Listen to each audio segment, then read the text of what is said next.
Permasalahan Loli dan Fadel ini akan terus berlanjut ya jika si pelaku Fadel belum juga dilakukan penahanan. Oleh karena itu kepada Bapak Kapolres Jakarta Selatan untuk segera melakukan penahanan kepada Fadel karena ini bukan delik aduan. Jadi mau tidak mau intinya si pelaku ini harus ditahan walaupun si korban tidak ingin pelaku ditahan.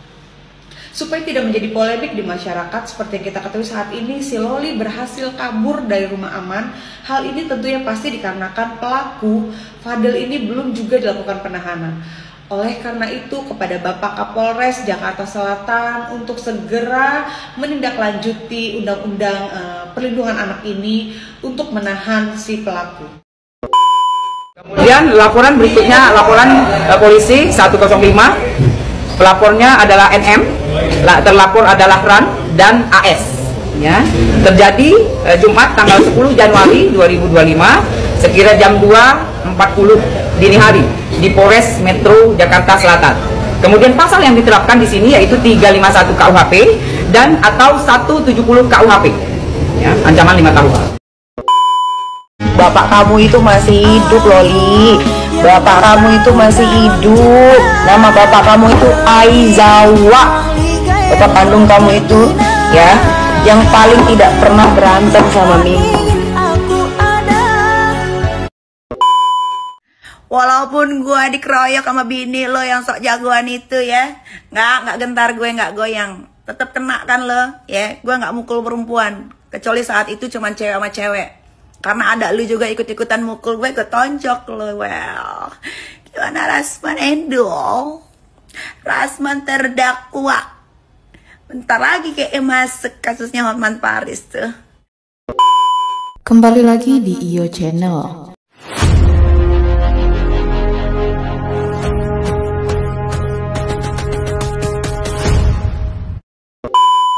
Baiklah, kali ini saya akan membahas tentang soal kasus anak Nikita Mirzani. Polisi tengah mencari keberadaan ayah kandung Loli. Untuk selengkapnya simak video berikut ini. Di rumah kabur, di pesantren kabur, di sekolah luar negeri kabur, di rumah aman kabur. Ntar lo kalau dikubur, kabur nggak tuh coy? Seneng nih gua dengarnya. Tersangka sekarang, iya. Lo kabur lo dari jeruji besi. Mampus. Ngerti lo? Itu doa mak lo dijawab sama Tuhan seketika. Lo jadi tersangka, ya kan? Awalnya kita kasihan sama lo, bocil di bawah umur, ya kan? Yang butuh kasih sayang, butuh dekapan hangat. Tapi ternyata enggak. Lo bukan anak saya, ya. Setanir rojim. Kesel banget gue. Oh ya! Rasakan sekarang. Kabur lo dari jeruji itu sebentar lagi, coy. Ampus. Puas, Mak? Puas doa kalian semuanya. Lunas dibayar sama Tuhan. Jangankan lu ya, Loli, anak perempuan. Anak saya laki-laki, dia nggak bisa dihubungin 2 jam aja. Itu kosannya, ya. Apartemennya gue telepon security, gue suruh cari dia anaknya di mana. Nggak taunya tidur. Apalagi lu yang perempuan. Anak saya laki-laki 18 tahun hidup di kota lain karena sedang kuliah. Itu pun gue setiap hari harus ada komunikasi dan kasih tahu gue ada di mana anak itu. Jangankan dia, apalagi kamu, anak perempuan. Gitu loh. Karena kalau kamu atau kalian semua bukan seorang ibu, itu akan gampang banget ngomong bla bla bla bla bla. Apalagi gini aja deh, kalau belum pernah punya anak remaja, gampang banget ngomongnya. Tapi kalau udah punya anak remaja, akan tahu apa yang dilakukan Nikita Mirzani itu adalah benar. Loli, adek abang, kok kejam kali kalimat kau dek. Kau bilang kita tidak harus patuh sama orang tua yang melahirkan kita. Ih, kejam kali lah gue, Loli. Kejam. Dek. Kalau abang dek punya mama kayak mama kau dek, bersyukur aja bang dek. Udah minta modal, buka usaha bang dek. Buka toko kelontong, kan? Kalau enggak buka doorsmir, cuci mobil, cuci kereta, kan? Abang sarankan kau lagi buka kos-kosan. Minta modal dari mama. Atau yang lagi hits dek, buka agem kok. Buka usaha agam kau, Dek. Enak kali, Dek. Tapi bersyukurlah kau, Dek. Sempat mama kau itu mamaku, Dek. Aduh, mamaku ini borek, Dek. Boregar. Kejam, Dek, kalau mendidik anak. Pedas dan pedih, Dek. Udah, terukur semua didikannya, Dek. Terukur. Mana ada cerita bujuk-bujuk mati kau situ katanya. Si Loli ada yang support, jadi merasa tanpa ibunya pun dia bisa hidup. Susahnya di situ. Itu betul banget. Jadi emang benar-benar harus dicabut semua akses. Dalam artian jangan lu beri kesempatan buat dia bisa mendapatkan satu titik aja happy-nya dia waktu lu danain gitu NM. Serius deh. Udah jangan lo bayarin lagi utang-utangnya. Udah. Saat ini adalah saat yang tepat kita bisa mengetahui yang ngebela LM selama ini, bahkan sampai yang mau adopsi itu gimana. Serius. Karena ketika si orang tuanya sendiri tidak membiayai, jadinya si orang tuanya dinilai sebagai ibu yang tidak bertanggung jawab, ibu yang lepas tanggung jawab, ibu yang biadab, ibu yang segala macem deh, pokoknya paling jelek-jelek gitu.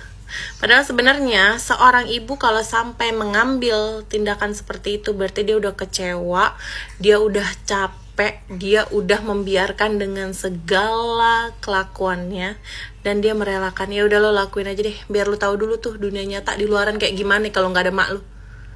Begitu sih sebenarnya. Paham ya? Coba gue pengen tahu tuh. Gue tim yang percaya kalau misalnya emang ada orang tua yang durhaka gitu ya. Cuman durhakanya seperti apa dulu nih, kan interpretasinya beda-beda. Kalau misalnya anak durhaka itu cuman anak yang membangkang terhadap orang tuanya gitu kan ya, pokoknya nggak ngikutin apa kata orang tuanya, itu katanya durhaka.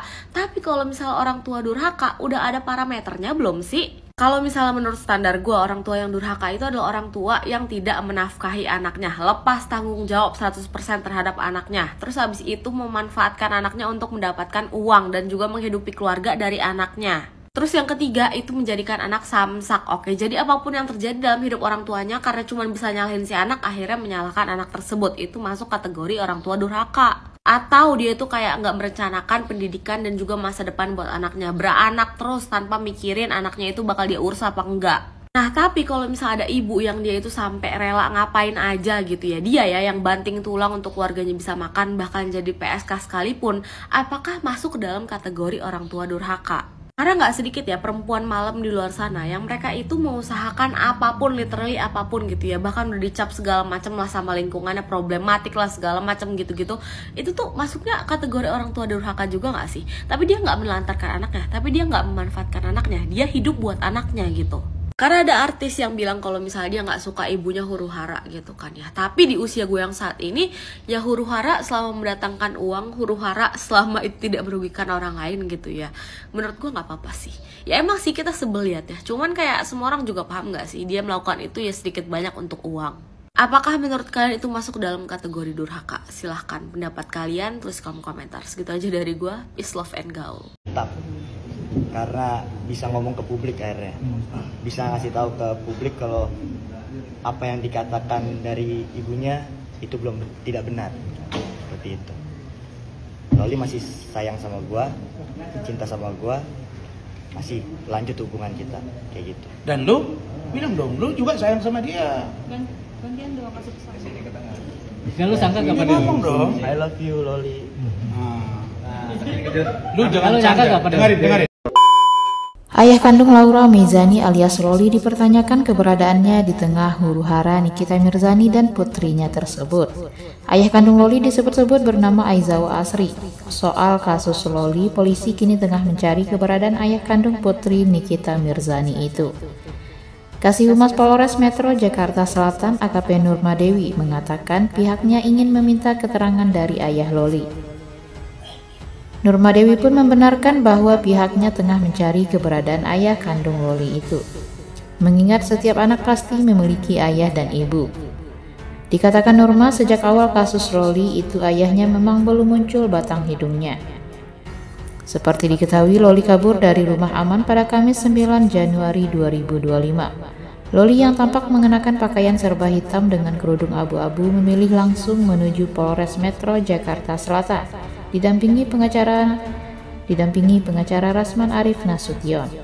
Dalam kesempatan itu, Loli mengungkapkan alasan dibalik keputusannya kabur. Loli belak-belakan mengaku tidak betah berada di rumah aman. Menurut pengakuan Loli, selama tinggal di rumah aman ia ditempatkan bersama beberapa kategori wanita yang dianggap bermasalah, termasuk yang disebutnya orang gila. Situasi ini menjadi alasan utama dibalik keputusannya untuk meninggalkan rumah aman. Menariknya, Loli memilih bertemu Rasman Arif Nasution ketimbang Nikita Mirzani selaku ibu kandungnya. Sang pengacara pun membawa Loli ke Polres Metro Jakarta Selatan. Penuh senyum, Rasman mengaku tak mau berkomentar.